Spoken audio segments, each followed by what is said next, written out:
वहीं केंद्रीय गृह मंत्री अमित शाह आज भोपाल आ रहे हैं। बीजेपी के चाणक्य कहे जाने वाले शाह के मध्य प्रदेश दौरे को 2023 की तैयारियों से भी जोड़कर देखा जा रहा है। वहीं कांग्रेस भी 22 अप्रैल को रतलाम में कई मुद्दों को लेकर के जन आक्रोश रैली निकालने जा रही है। 2023 के रण को लेकर कांग्रेस और बीजेपी एक दूसरे पर जमकर हमला बोल रही है।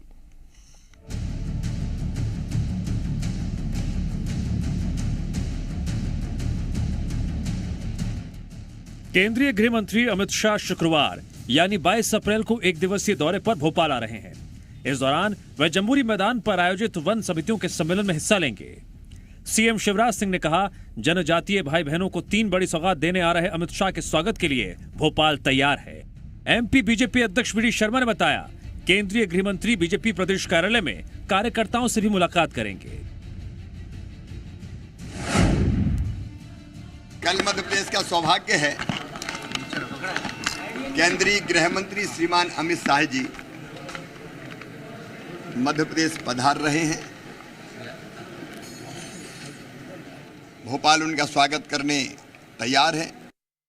हम सबका ये सौभाग्य है कि हमारे लोकप्रिय नेता और देश के एक सशक्त और ताकतवर गृह मंत्री माननीय अमित शाह जी कल इस दौरे के दौरान भारतीय जनता पार्टी के कार्यालय में भी अपने सभी कार्यकर्ताओं से मिलने के लिए हम लोगों ने अनुरोध किया था, तो माननीय अमित जी ने उस अनुरोध को स्वीकार करते हुए वो भारतीय जनता पार्टी मध्य प्रदेश के कार्यालय में आएंगे। अमित शाह के भोपाल दौरे पर सियासत भी गर्मा गई है। कांग्रेस ने बीजेपी पर 2018 के चुनावों के नतीजे याद दिलाते हुए निशाना साधा।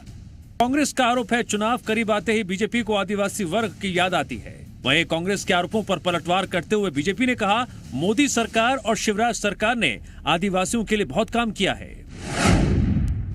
देखिए, कोई फर्क नहीं पड़ेगा इसमें। पहले भी प्रधानमंत्री जी भी इनके कार्यक्रमों में आ चुके हैं, लेकिन आप देखेंगे कि ये वर्ग अभी भी नाराज है, क्योंकि उनके लिए कुछ योजना नहीं ला रहे हैं, उनके लिए कुछ कर नहीं रही है सरकार।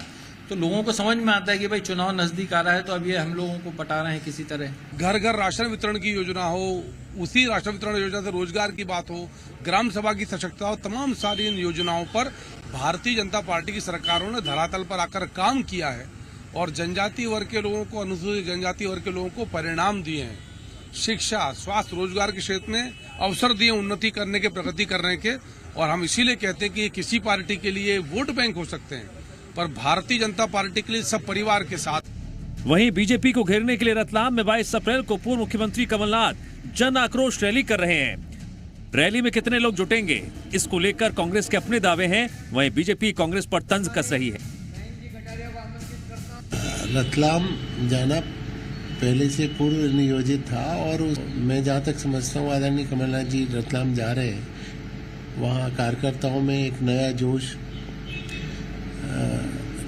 होगा और वो और अच्छे से पार्टी संगठन के लिए और जनता के हितों के लिए काम करते रहेंगे। देखिए, आक्रोश तो कमलनाथ जी के खिलाफ है, क्योंकि 15 महीने के कुशासन में उन्होंने जिस तरीके से छलावा किया, जिन वादों के साथ वो चुनाव सरकार में आए थे उन वादों को भूल गए और एक भ्रष्टाचार का अड्डा बन गया, एक प्रकार से प्रताड़ना के केंद्र बनने लगे। और इस नाते से मध्य प्रदेश की जनता में नाराजगी उनके प्रति बहुत भयंकर है, इसलिए वो कुछ भी कर लें, आक्रोश अगर है तो वो उनके खिलाफ है। दरअसल दोनों दल 2023 की तैयारी में जुटे हैं और 23 में सत्ता के लिए आदिवासी वोटर्स का साथ होना दोनों सियासी दलों के लिए जरूरी है, क्योंकि एमपी में 2 करोड़ से ज्यादा आदिवासी आबादी है। आदिवासी वोट बैंक राज्य की 230 विधानसभा सीटों में से 87 विधानसभा सीटों पर सीधा असर डालता है, जिनमें से 47 सीटें आदिवासी वर्ग के लिए आरक्षित हैं।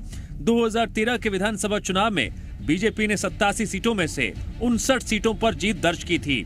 2018 में बीजेपी को नुकसान हुआ, 87 में से सिर्फ 34 सीटों पर ही बीजेपी को जीत मिली। यही वजह है 2023 के लिए आदिवासी वोट बैंक साधने के लिए तैयारियों का दौर जारी है। रतलाम से चंद्रशेखर सोलंकी के साथ वासु चौरे, जी मीडिया, भोपाल।